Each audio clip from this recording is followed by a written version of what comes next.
Bu gözəl xanımımız 11 yaşında sklerodermiya xəstəsidir. İllərdir Türkiyədə yaşayır, ailəsi var, 2 uşağı var. Amma xəstəlik artıq o qədər kəskinləşmiş vəziyyətdə gəlmişdi ki, ağırlaşmış. Barmaqlarda gördüyümüz ki, artıq kontrakturalar var. Ayaq barmaqları daha kəskin formada kontrakturalardır. Hərəkəti çox məhdud idi xəstənin. Əlləri bütün demək olar ki, dirsəyə qədər qaralmış idi. Artıq yığılıbdı qaraltıları. Nisbətən barmaqlarında qalıb. Barmaqların şişi azalıb. Deformasiyaları belə azalıbdı. Nəzərinizə çatdırım ki, müalicəmiz sadəcə hələ ki 20 gündür gedir. Səadət xanımın köməyi ilə, dəstəyi ilə nevroloji sinir ağrılarını da azaltmağa nail ola bilmişik. Çiyin ətraflarında kəskin ağrılar olub. Ayaq barmaqlarında belə, yəni ki, ağrılar azalıb, qaraltı azalıb, hissiyat bərpa olunub. Xəstəmizin bu günə görə vəziyyəti kafidir. Mən sklerodermiya xəstəsiyəm. 10-11 yaşlarımdan elə bir bu xəstəlik məndə idi. İllərdir, 2019-dan bəri Türkiyədəyəm.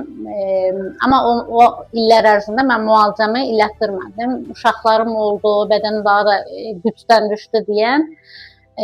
Bura gələndə ağrılarıma dayana bilmirdim. Doktor özü də gördü, ağrılarım dəhşət dərəcədə, belimdə, ayaqlarımda, qollarıma da sinir vururdu ağrıları. Doktordan Allah razı olsun, həqiqətən də, yəni, sadəcə öz adıma deyil, uşaqlarım adına da mən sizə təşəkkür edirəm ki, mən çünki onlara baxmağa məcburam. Oğlumun 6 yaşı var, qızım balacadır. Ona görə də ağrılarım keçdi, əllərimdə, ayaqlarımda, tamamən belimdə. Beynim belə sakitləşdi, nevroloqa da getdim burada, xəstəxanada, Səadət xanıma, Könül xanımı da müalicəsi ilə əllərimdə, ayaqlarımda bütün ağrılarım keçdi, düzəlmələr də var. İnşallah ki, davam da eləyəcəyik həkimlə. Yeri gəlir orada, yeri gəlir bura gələcəyim təkrar müalicəsinə. Öz adımdan, uşaqlarım adından, ailəm adından çox-çox təşəkkür edirəm. Allah yaxşı həkimləri qorusun. Allah canını sağ eləsin, Allah ömür versin. Çox sevindim. Səmimi sözlərinizə görə təşəkkür edirəm.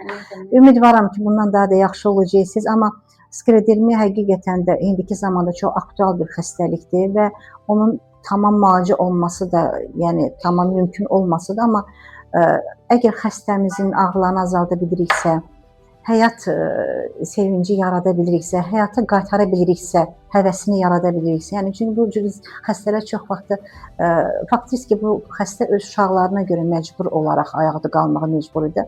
Amma artıq xəstəmizdə həyat sevgisi əmələ gəlib, gözlərində işıltı var. Bu məni çox sevindirir. Sizə can sağlığınızı